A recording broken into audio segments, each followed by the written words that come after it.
ভাৰত ভ্ৰমণলৈ মটৰচাইকেলেৰে কেৰালাৰ উচ্চ শিক্ষিত এগৰাকী ৰটৰিয়ান। লক্ষ্য মহিলা সবলীকৰণ আৰু ভাৰতৰ সাক্ষৰতা বৃদ্ধিৰ অভিযান।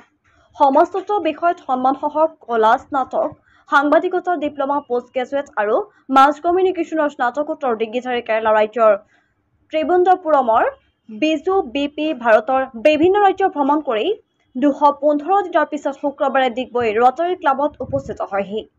ডিগবৈ ৰটাৰী ক্লাবে আতিথ্য দিয়া বিজু বিপিয়ে আৰ ডি কনিষ্ঠ মহাবিদ্যালয় আৰু দি লিটল ষ্টাৰ স্কুলত সজাগতা সভা অংশগ্ৰহণ কৰি মহিলা সবলীকৰণ আৰু ভাৰতৰ সাক্ষৰতা শীৰ্ষক বিষয়ত বক্তব্য প্ৰদান কৰে। সন্ধিয়া ৰটাৰী ক্লাব ডিগবৈৰ প্ৰেক্ষাগৃহত অনুষ্ঠিত সৌহাৰ্দ্যপূৰ্ণ অনুষ্ঠানত আলোচনাৰ ভাগ লৈ অতিথি ৰটৰিয়ান গৰাকীয়ে ভ্ৰমণৰ উদ্দেশ্যৰে সদৰি কৰে।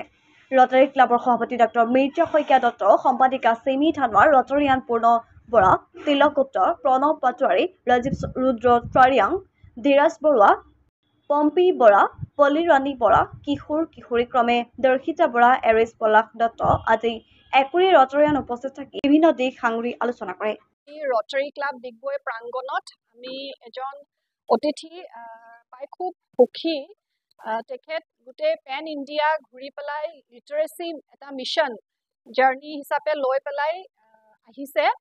আমি তেওঁক আজি স্বাগতম জনালো আৰু দুখন স্কুলত আৰ ডি জুনিয়ৰ কলেজ আৰু লিটল ষ্টাৰ ছিনিয়ৰ ছেকেণ্ডেৰী স্কুলত আৱেৰনেছ আৰু ইণ্টাৰেক্টিভ ছেশ্যন অৰ্গেনাইজ কৰিলোঁ।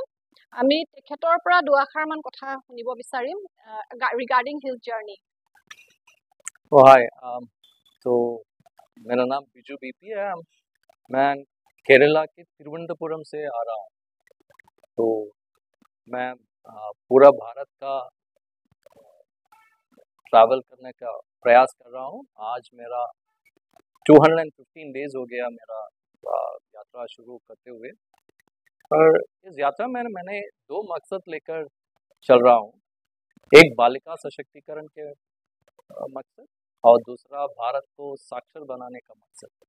ये दोनों लेकर मैं स्कूल्स, कॉलेजेस, गांव में भी और यूनिवर्सिटीज़ में भी जाता हूँ और बच्चों को ये भारत की साक्षर बनाने के मकसद में रोटरी इंडिया लिटरेसी मिशन के ये मकसद में मैं बच्चों को वॉलंटियर करने की कोशिश भी कर रहा हूँ।